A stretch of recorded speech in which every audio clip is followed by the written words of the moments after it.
शराब में जा रहा है, ये दान होगा? बस मैं यही निवेदन करना चाहती हूँ, आप लोग समझदार हैं, हम सनातनी हैं, हिंदू हैं, हमारे धर्म का उपहास करने वाला कोई नहीं है, हम स्वयं अपने धर्म का उपहास। अच्छा, इतने लोग यहाँ बैठे, यदि अभी सुदामा की झांकी आए और धक्के लगाए जाए तो कोई भी नहीं बोलेगा, ये नहीं कहेगा कि ऐसा मत करो, कोई कहेगा?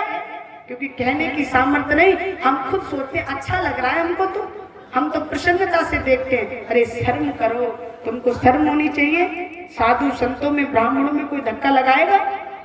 भगवान कहते मैं संतन को दास और संत मेरी मुकुट मणि, संत तो मेरी मुकुट की मणि है, मैं स्वयं। अब बताइए, ब्रह्मांड का रचयिता संतों का दास बनकर चरणों में सेवा करता है और हम धक्के लगवाते हैं।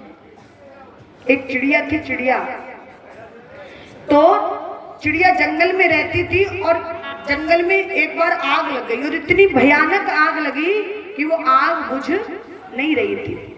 सब जीव जंतु पशु पक्षी सब छोड़ छोड़ करके भागने लगे, पर वो चिड़िया जो थी उसने क्या किया, एक तालाब था पास में, जाती चोंच भर पानी लाती और डालती और फिर चली जाती, फिर चोंच भर पानी लाती, फिर अग्नि पर डालती और चली जाती।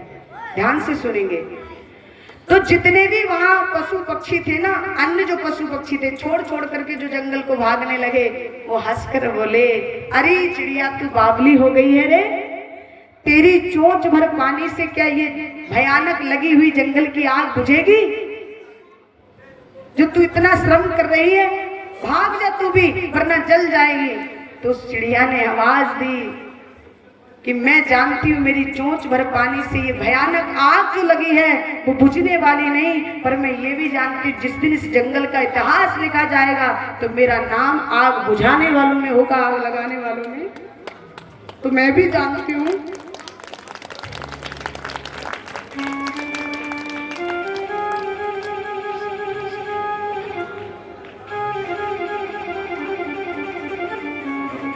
देखिए, 7 दिन से मैंने बड़ा समझाने का प्रयास किया, प्रयास तो पूरा किया,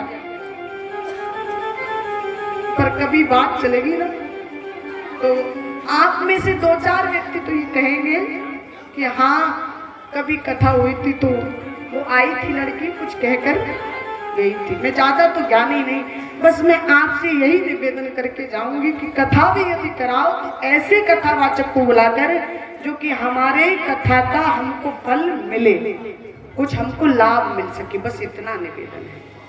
बोली बांके बिहारी लाल की, बोली सियावर रामचंद्र भगवान की।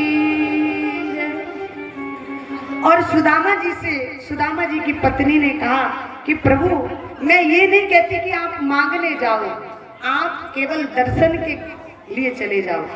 कहा कि यदि मैं जाऊंगा तो कुछ ना कुछ सौगात में हो। वे जब मित्र के घर जाते, बहन के घर जाते तो कुछ ना कुछ होता है ना, उपहार में ले जाते। कहा मेरे पास तो एक पैसा भी नहीं, क्या लेकर जाऊंगा। सुशीला बोली उसका इंतजाम मैं कर दूंगी, और 3-4 घरों में गई, एक एक मुट्ठी चावल लेकर आई। क्यों? यदि सुशीला चाहती तो एक घर से 1 किलो चावल भी मिल जाता, 2 किलो भी मिल जाता, पर एक एक मुट्ठी क्यों लाई? इसलिए लाई क्योंकि माताओं, प्रत्येक घर का चावल अलग अलग होता है। किसी के घर का पतला, किसी के घर का मोटा चावल, किसी का पीला, किसी के घर का सफेद। तो सुशीला ने विचार किया मेरे घर कुछ है भी नहीं, और यदि मैं एक एक मुट्ठी चावल मांग करके अपने पति को दूंगी और मेरे पति कन्हैया को देंगे, और जब कन्हैया देखेगा तो समझ जाएगा मेरे मित्र के घर चावल भी नहीं थे, मांग कर लाया है। ये दिमाग था सुशीला के अंदर, कहना भी नहीं पड़ेगा और भगवान के सामने मांगना भी नहीं पड़ेगा, और कन्हैया समझ भी जाएंगे। एक एक मुट्ठी चावल लाए, चावल की पोटली बनाकर सुदामा जी को दिया। सुदामा जी द्वारिका की ओर बढ़ने लगे और नंगे पांव जा रहे हैं, पैरों में चढ़ पादुकाएं नहीं है, शीश पर कोई पगा नहीं है, कैसे जाए, क्या करें, फिर भी चल रहे हैं। मार्ग में एक नदी आई, अब नदी में देखा तो कोई मला नहीं था। सुदामा को लगा मेरे शरीर में इतनी तथा भी नहीं कि मैं नदी को पार कर सकूं। थोड़ी देर में देखा तो एक मल्लाह आ गया।